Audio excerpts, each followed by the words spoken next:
Assalamualaikum warahmatullahi wabarakatuh. Salam sejahtera buat kita semua.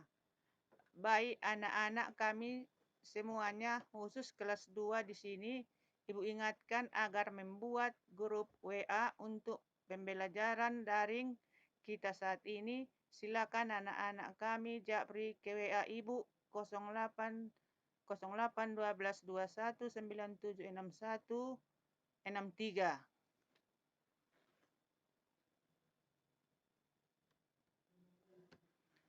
Wirausaha kerajinan dari bahan limbah kertas. A. Perencanaan usaha kerajinan dari bahan limbah kertas. 1. Ide dan peluang usaha kerajinan dari bahan limbah kertas. 2. Sumber daya yang dibutuhkan dalam usaha kerajinan dari bahan limbah kertas. 3. Perencanaan administrasi usaha kerajinan dari bahan limbah kertas. Perencanaan pemasaran usaha kerajinan dari bahan limbah kertas. B. Sistem produksi usaha kerajinan dari bahan limbah kertas. 1. Aneka produk kerajinan dari bahan limbah kertas. Nomor 2. Manfaat kerajinan dari bahan limbah kertas. 3. Potensi kerajinan dari bahan limbah kertas. Perencanaan produksi kerajinan dari bahan limbah kertas. A5. Alat dan bahan yang dibutuhkan dalam memproduksi kerajinan dari bahan limbah kertas. 6. Proses produksi kerajinan dari bahan limbah kertas. 7. Pengemasan produk kerajinan dari bahan limbah kertas. C. Perhitungan titik impas usaha kerajinan dari bahan limbah kertas. 1. Pengertian dan manfaat titik impas atau break-even point. 2. Komponen perhitungan titik impas break-even point. Yang ketiga, menghitung biaya pokok produksi. 4. Evaluasi hasil perhitungan titik impas atau break-even point. D. Strategi promosi produk hasil usaha kerajinan dari bahan limbah kertas. 1. Pengertian promosi. 2. Menentukan strategi promosi produk hasil usaha kerajinan dari bahan limbah kertas. Yang ketiga, melakukan promosi produk hasil usaha kerajinan dari limbah kertas. E. Laporan kegiatan usaha kerajinan dari bahan limbah kertas. 1. Pengertian dan manfaat laporan kegiatan usaha kerajinan dari bahan limbah kertas. 2. Menganalisis laporan kegiatan usaha kerajinan dari bahan limbah kertas. 3. Pembuatan laporan kegiatan usaha kerajinan dari bahan limbah kertas. Tujuan pembelajaran. 1. Membuat perencanaan usaha kerajinan dari bahan limbah berbentuk bangun datar di wilayah setempat dan lainnya untuk membangun semangat berwirausaha. Yang kedua, mengapresiasi keanekaragaman karya kerajinan dari bahan limbah kertas dan pengemasan di wilayah setempat dan lainnya sebagai ungkapan rasa bangga dan wujud rasa syukur sebagai anugerah Tuhan Yang Maha Esa. 3.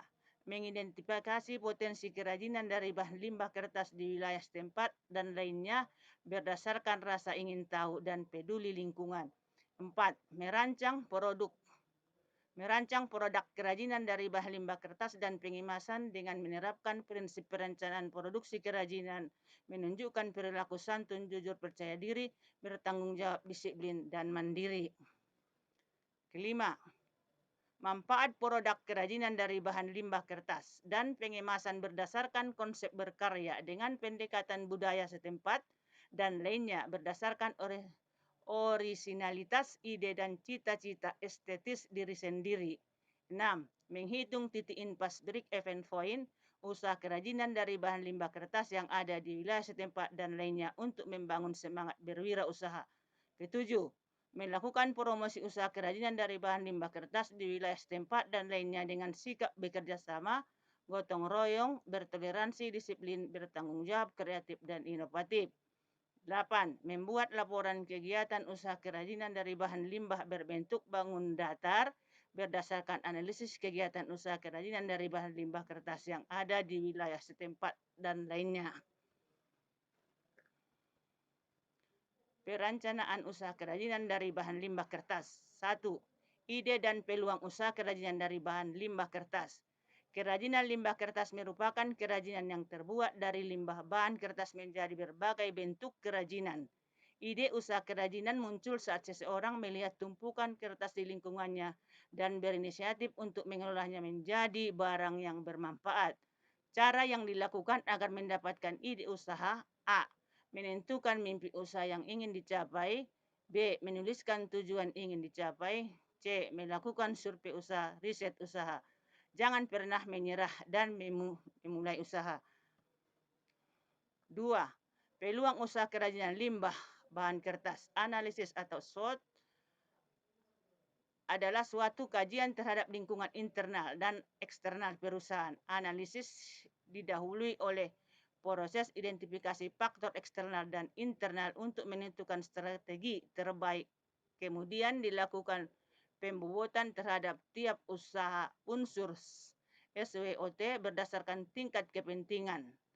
Analisis internal lebih menitikberatkan pada aspek kekuatan atau strength dan kelemahan atau weakness, sedangkan analisis eksternal untuk menggali dan mengidentifikasi semua gejala, peluang atau opportunity yang ada dan yang akan datang serta ancaman atau threat dari kemungkinan adanya pesaing atau calon pesaing.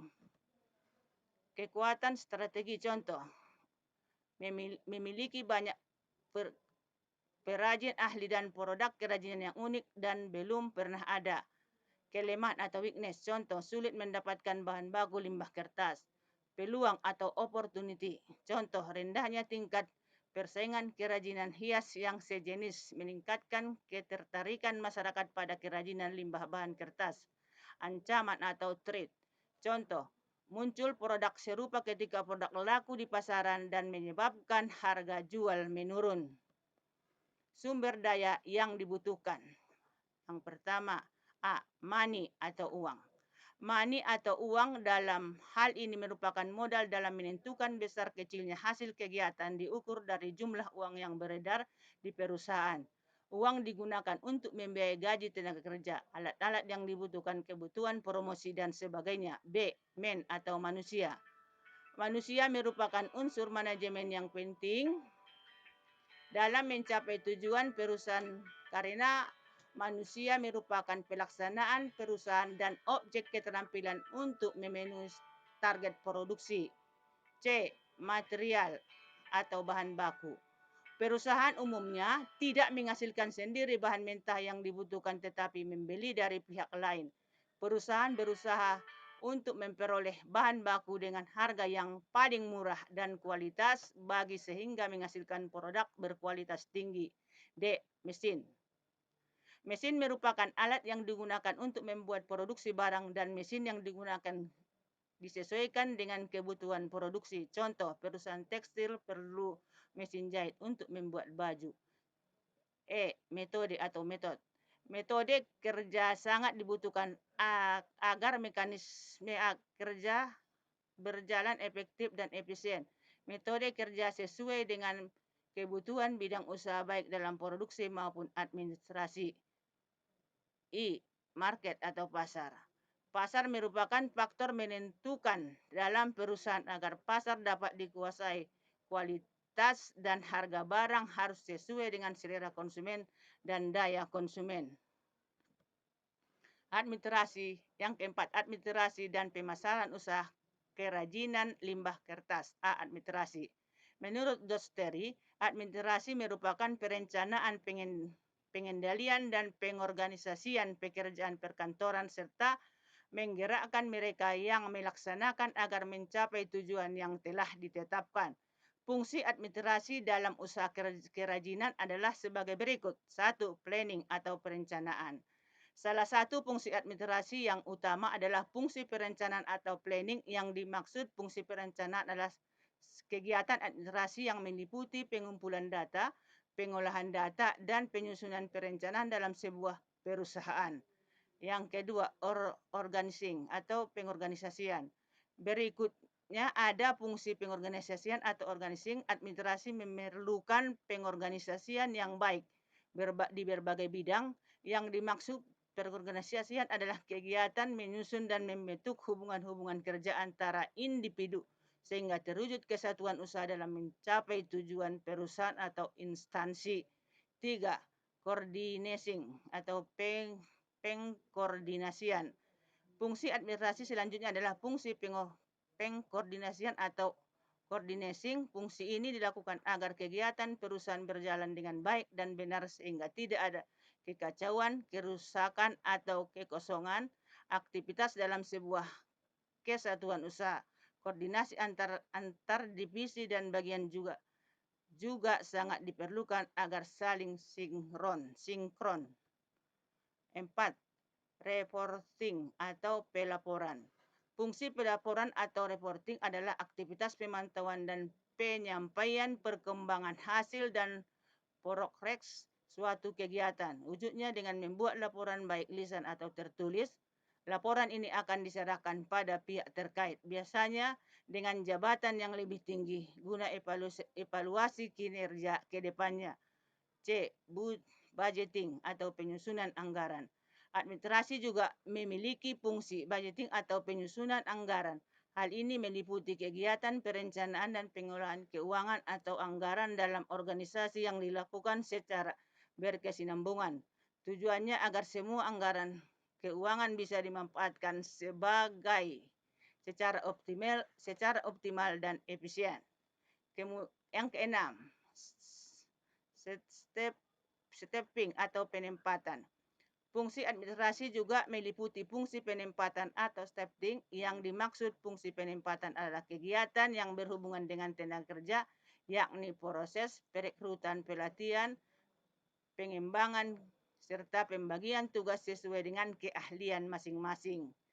Yang ketujuh, directing atau pembimbingan.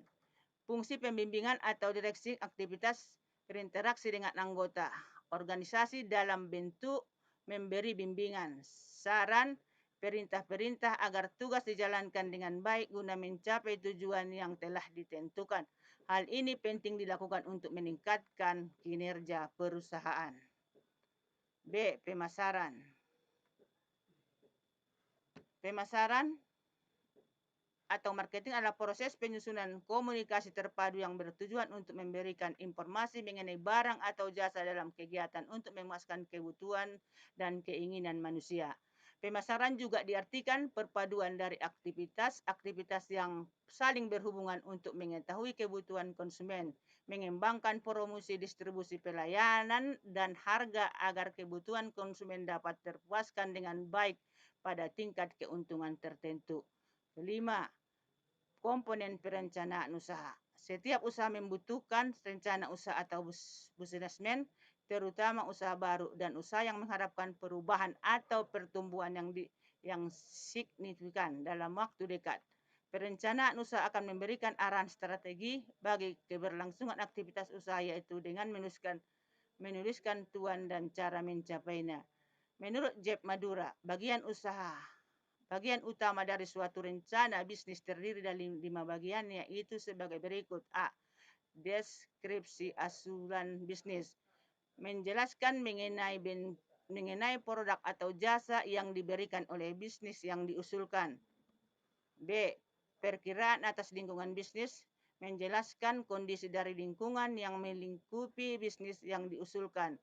Lingkungan bisnis dikelompok menjadi tiga bagian, yaitu ekonomi, industri, dan global. C. Rencana manajemen.